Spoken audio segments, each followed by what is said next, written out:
This is Jackie Cooper with CryptoMom2 Talk Show, and I'd like to welcome everyone back to this episode and definitely remind you to like and subscribe because there are some wonderful conversations that are happening and that are about to drop, and I want to make sure that you are always in the know on what's going on within our blockchain community. So today I am very excited to have a special guest on that I actually met at the Bitcoin conference in Miami in 2023. Um, it was a phenomenal conference. And for those that, haven't been, I always recommend that you kind of check out in the community various meet and greets because there's so many people to meet, but also things that you can learn about the Bitcoin community. And where my booth was for the Bitcoin Cinderella was right across from this remarkable digital economic zone. And we're going to talk more about that because, again, I'm always blown away when there are individuals who look at what the problems are and then create solutions. And so that is exactly what this zone is all about. And so I feel like I'm spilling the beans before I even get over to my special guest.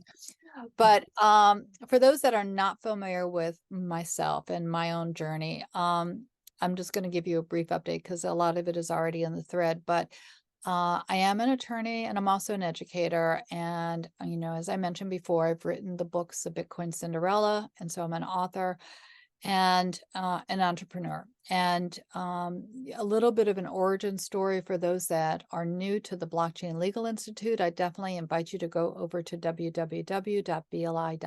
We'll be looking at the platform towards the end of the conversation. You definitely want to stay to the end because there are going to be discount codes that you're going to want to learn about, to enjoy on a lot of different areas. But the Blockchain Legal Institute, the purpose of that is really it's a centralized hub for the decentralized resources that we are all trying to tap into because the topics within blockchain is so diverse, from DAOs to NFTs to Web3 to corporations to blockchain use cases, and it just Bitcoin, Ethereum, cryptocurrency, the list of what we need to know and where we need to go to get there to find information is huge. And then at the same time, with all this learning that we're doing, as individuals and as businesses, we also need to stay in compliance. And so the laws both in the United States and around the world are, I won't say constantly changing, but they are being updated. They're being impacted by laws, by legislation, by case laws. So it's, a young attorney came to me at the conference and said that she wanted to kind of step into the blockchain area. And I said, I'm happy to share resources. But when she walked away, I realized there wasn't anything like, it was very difficult for her to be able to kind of navigate. So I created, along with the team, the Blockchain Legal Institute. And what you'll see later is it's really a centralized hub for all the resources. It's growing, it's a library, and I'm really excited to invite all of you to join and explore. But with that being said, I really want to also hop over to my special guest today because involved with what this digital economic zone is doing, they are innovative thinkers that are really taking a look at what companies and individuals need within the blockchain space. And they are creating their own movement. And they are, also going to be featured and highlighted within the Blockchain Legal Institute because it's important to know who the thought leaders are in the community. So I'm really excited to, be partnering with them. But I would like Nathalie to welcome. How are you doing today? And I would like you to introduce yourself more. I know that you are the COO of the economic zone, and we're going to be looking at the platform. But how did you become involved, and share a little bit more about what the purpose of the zone is? Sure. So it's a pleasure to be here, Jackie. Thank you so much for inviting me and inviting us, our project. I indeed am the COO of the Catawba Digital Economic Zone, which is a sub-jurisdiction created by the Catawba Indian Nation of the Carolinas, North and South, that has the ability as a sovereign nation to craft its own regulations. And these regulations apply within the designated areas for this special economic zone. And since the zone was passed into law, it has approved several regulations that are very beneficial and growth-focused, growth-oriented for the digital assets industry, including a digital assets regulation. We were the first jurisdiction also to approve the UCC amendments on Article 12 for digital assets, a DAO regulation, which allows us to incorporate DAO LLCs, but also DAO unincorporated nonprofit associations, which is an organization that has a more network structure than traditional LLCs, and also a banking and financial services code. And I got involved in the zone 2 years ago, in August, actually, 2021, when they brought me in to support and to lead the stakeholder alignment process, because it is structured as a public-private partnership, where the zone is entirely governed by a sovereign body, by an instrumentality of the Catawba Indian Nation, by the Catawba tribe, and it is governed through a public-private partnership. So, yeah, with this model, you have multiple types of stakeholders with many different interests. You have investors, you have the most important stakeholders, which are the nation. You also have the community that you are targeting, your target customers.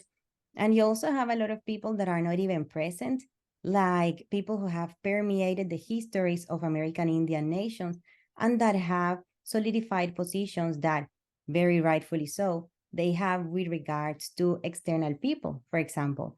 So it is a very complex process doing stakeholder alignment for this. And that's when I got involved, because I did my PhD on best practices for setting up blockchain-based special jurisdiction in indigenous communities. So I just progressed, worked several months on that, a lot. And then now I'm the COO. I just dive in completely after that. It's amazing. It's amazing the ideas that you've just shared. Now, there are going to be people who are not familiar with some of the terms, so I'm going to ask you to define. Fair. So you mentioned DAOs. Can you explain what a DAO is? Yes. So DAO is an abbreviation for decentralized autonomous organization. It is a type of structure or group of people and machines that emerged or became very popular with blockchain because, well, as you know, the blockchain space is a bit different in the way people work in it, because you have people, you have smart contracts, and it's way more horizontal than the traditional corporate world, but it's still providing services, not all, but part of it. But some organizations and groups of people that come together organically are still providing services and curating products, just not in a way that is as hierarchically and vertical and traditional as the traditional corporate world.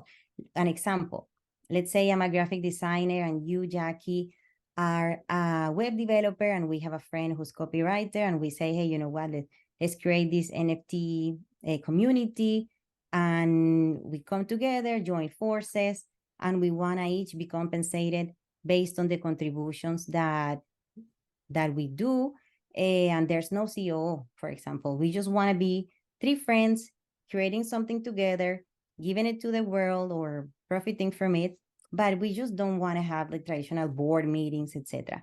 So a DAO is perfect for this type of arrangement because it is more of a network than a hierarchy, just to put it in topological terms. Mm-hmm. And the zone, we allow people to register their DAOs as in a way that is very convenient for how DAOs function. How? Well, as you know, Jackie, some DAOs have thousands of people, and you don't know, in many cases, who these people who are part of the DAOs are. But if you are doing something together without the right legal protections, you fall under the category of a partnership, shared liability, which in many cases is not convenient.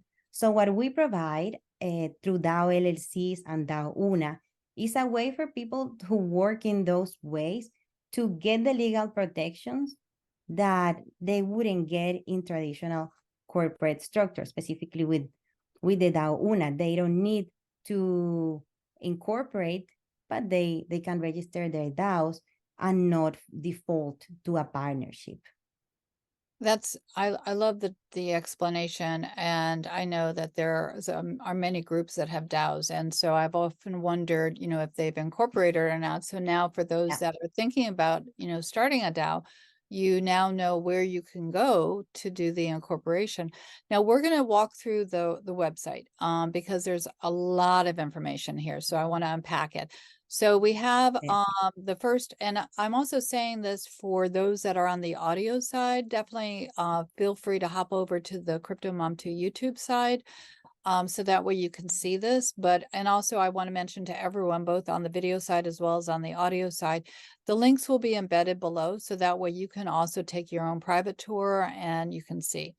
So with the incorporation, it says, become an e-resident, and then the types of legal entities. So do you want to just kind of give an overview as to what that means to be an e-resident? Sure. So e-resident is a term that was popularized by Estonia, the country. They're a very small country near Finland, and they are very technologically focused, very, very automation focused. They love technology, basically. But they don't really have the biggest economy as, let's say, Germany. So they were trying, and not many people moved to Estonia in the same way that people moved to the US or Canada or even France, Australia. So they really wanted to attract businesses from all over the world in a way that didn't require people to move physically to Estonia. So they created a program called e-resident that allows anybody from anywhere in the world to get an e-residence permit of Estonia.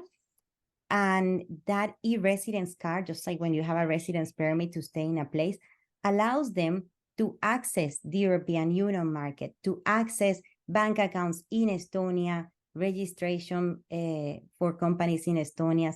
And that has created a new economy for this otherwise small country. Interesting. So that is what it means to be an e-resident. In this case, we also allow anybody from anywhere in the world to incorporate legal entities without the need to be physically there. Everything happens online. We are digital first. So governance, you want to explain what is in this area? I see zone authority, laws and regulations, and the CDEZ regulations explained. So yes. Yeah, so this is the most important part, actually. To put it in simple terms, our product is a legal jurisdiction.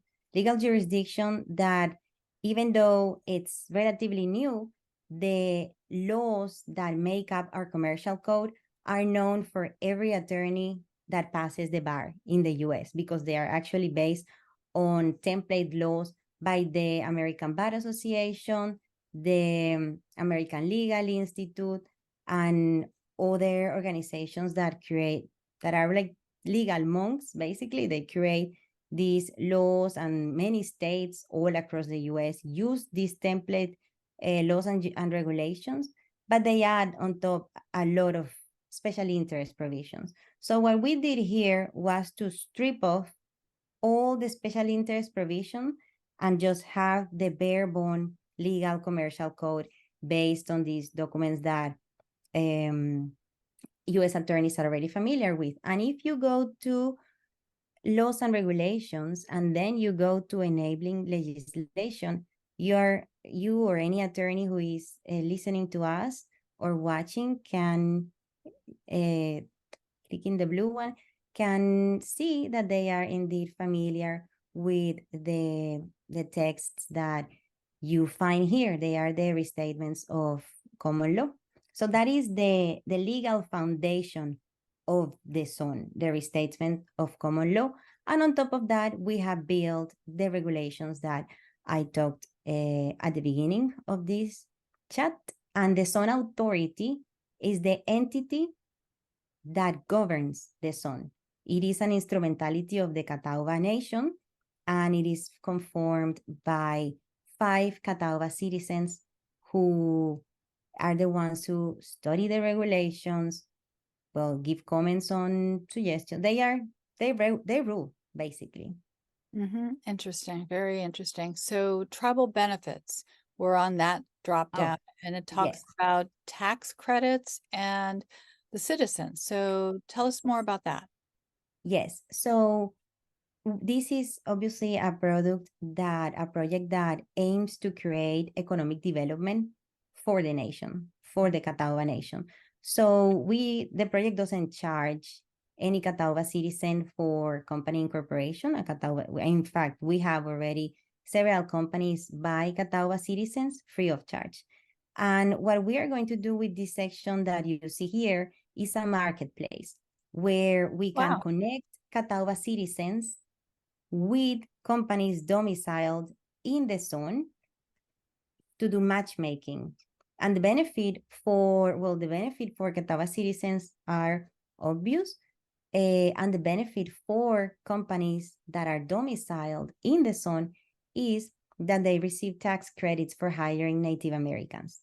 This is something that it's federal law, and it's something that we are definitely going to push in the next few months. That's awesome. That's awesome. Yeah. So I also see that there's media, that you've gotten media, and there's press releases, the news, and the blog. What information is on your blog? Eh, we tend to publish comparisons with other jurisdictions like Delaware. We also talk about the regulations that we have passed. There you can see the CDEZ and the UCC, which is the law, the regulation that we approved based on the UCC amendments to Article 12. And this blog is very user focused, talking to potential users about why incorporating here. And if I had to summarize why incorporating here in three reasons why incorporating in the Catawba Digital Economic Zone.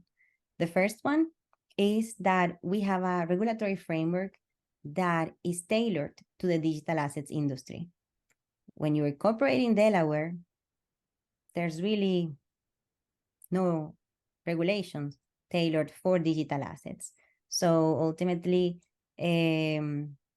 what the outcome of an issue that you have is going to be whatever the judge wants that day.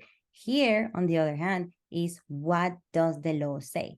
So we really encourage people working in these industries to look for a jurisdiction like Catawba that actually understands their business and that is pro innovation. We are very, very, very well placed in the middle of being fully compliant with US regulations and knowing what this industry that is so new and that moves so fast needs. So reason number one, laws and regulations tailored to digital assets.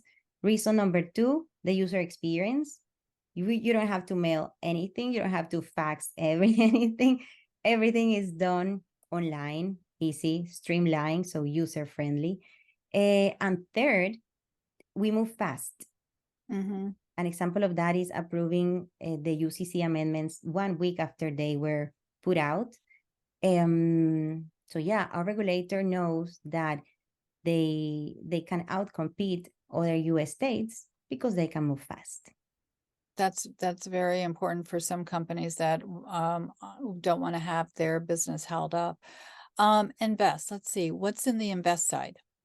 So we're open for investment, and also something very interesting, donations to governments are tax deductible. So we are, yeah. So if someone wants to donate to the zone authority, that is tax deductible. So I see, for those that might not be familiar, I see the dollar sign for the fiat. I see B for the Bitcoin, and I see Yes. the Ethereum side. So I'm what sort of cryptocurrency do you also accept, or do you want to explain a little bit more for those that might be new to this whole way of being? Sure. So obviously we take fiat, but also Bitcoin, Ethereum.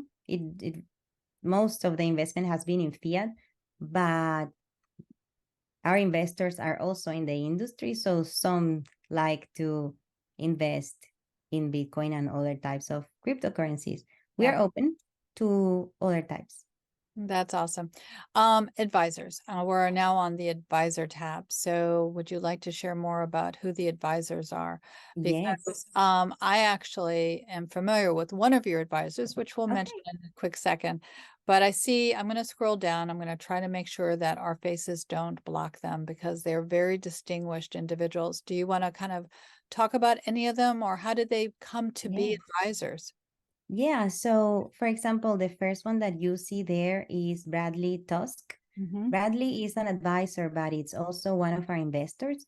And if you're not familiar with Bradley Tusk, he is the person who came up with Uber's regulatory strategy. He was a political advisor in Uber, and he invests and works in overly regulated industries. And I don't want to say went bananas, but he really, really loved the first time that he heard about the sun. Well, he's So an innovative thinker, and so he saw the value for what you are doing. So I'm exactly. going to scroll down. I know that the person that I'm familiar with, because I'm also a media ambassador for the GBBC, is actually Sandra Oh, Rowe. okay. I see her on your list, and I've had the pleasure and honor of interviewing her as well. So again, every one of the individuals listed who's on your advisory list has their own history, has their own success, and are very, much the innovators within the community. Yeah. So, yeah. I'm just going to scrolling down. So now we have ready to create a company.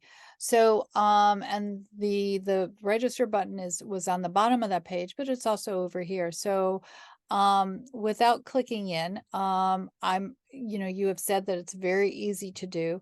Um, we're going to be, going over in just another minute to the Blockchain Legal Institute's website so we can take a look at that. But before we do, what else would you like to share about the digital economic zone and what people should know for them as they're exploring or if they have questions? What else should they do? Well, two things. First, we recently approved a banking and financial services code Oh, wow. that, yeah, it allows us Huge. to, yeah, huge actually. Yeah. Yeah. Yeah. It allows us to charter banks. So if anybody is interested, they can just go to the website. And I believe that there is already a section there. And if not, it should be popping out next week for pre-registering to get a bank charter. And the second one is that, Jackie, we have a discount code for people who are listening or watching this interview, and they can type BLI. So they can just go to create a company, put the information, pass KYC, because obviously we do KYC. Yeah. And at the end, in the checkout section, just use the code BLI for Blockchain Legal Institute. And then you'll get a 25% off company incorporation. And we appreciate that being one of the, as we call it, a member perk for being involved with the Blockchain Legal Institute. And likewise, there will be embedded a discount code also for joining the Legal Institute for listening to this conversation as well. So definitely check for the discount code for the BLI. But I'm very excited to be able to offer that discount code for companies that want to incorporate within the economic zone, especially because I know that our conversation is going to be shared across social media. So for those that are learning about, incorporating or have a need to know, it's always important to educate yourself. And I know that you've been a wonderful resource for education. So with, talking about education, I just want to share an overview of what the platform is, because the Blockchain Legal Institute was designed to help um, us navigate the various areas. And for those that are new to the Blockchain Legal Institute, there's a news feed, there's a learn section, there's an area that will help you understand a little bit more about what's going on in the AI world, artificial intelligence, the Bitcoin side, the Ethereum, blockchain topics. There's laws from all the United States. And in fact, the economic zone will have its own dedicated link. So that way you can also find it here and be able to click in and see updates from press, from news, like with the banks, things like that. There's going to be a lot of development. And so that will be here. And then around the world, as well as the member perks, associations, resources for those that are building law or serving clients within the legal field, and member spotlights, as well as events. And we're also affiliated with the Anti-Human Trafficking Intelligence Initiative. So that's something that we feel really strong about.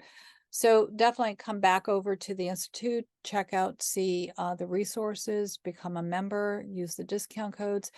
But most important, again, if you have questions about anything, for any of the individuals that I'm interviewing, like today about the digital economic zone, reach out to the individual who I'm talking to, because they're the experts in their area. And I know that everyone on your team has been wonderful in terms of answering questions and been very responsive. So I know that if any of my listeners are listening and you have a question, reach out, because if it's not on Yeah. the platform and you have a specific question, ask, because someone else might have that question. And that just also helps all of us to make it a little bit clearer as we are trying to help educate and support. So any last minute thoughts before we sign off? Because it's been an honor having you on, and I'm so excited for us to be associated and partnering with the Economic Zone. Sure. So since we met at Bitcoin Miami 2023, something I noticed there is that there's many entrepreneurs that are offshoring their businesses because they think that that's a way to escape the, up until a month or so ago, very strong regulatory hands of the US government. What I say to them is that offshoring is not going to keep the US government away. Never. The US, like my colleague says, will find you. So wherever you are. So why not incorporating within the US, but in a jurisdiction that not only is fully compliant with US regulations, but that has also found ways to innovate on the edges within that existing framework. I love that idea, because again, we are, from the digital business perspective, we do have to always be in compliance. So it makes sense to be in compliance in a jurisdictional area that understands the needs of that specialized type of business and can provide assistance. So, everyone, whoever is listening, it's important for you to do your due diligence and to research and to have multiple advisors, give you the information you need. But sometimes your advisors don't always know all the options.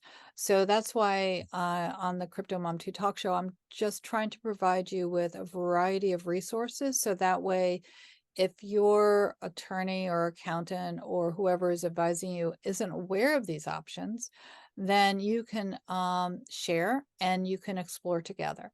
So, I was super excited to be across the corridor from you to learn more about what you were doing, because again, you never know who you're going to meet and the information that you need from that person that just happens to be around the corner. So Yeah. Yeah. Or in front. in Yeah. front. Exactly right. Exactly right. So for everyone, as I always say, be kind to yourself, be kind to others. We are all so interconnected. We're all part of one world. And thank you. Definitely like and subscribe. And I look forward to chatting with you the next time. Have a great day. Thank you, Jackie.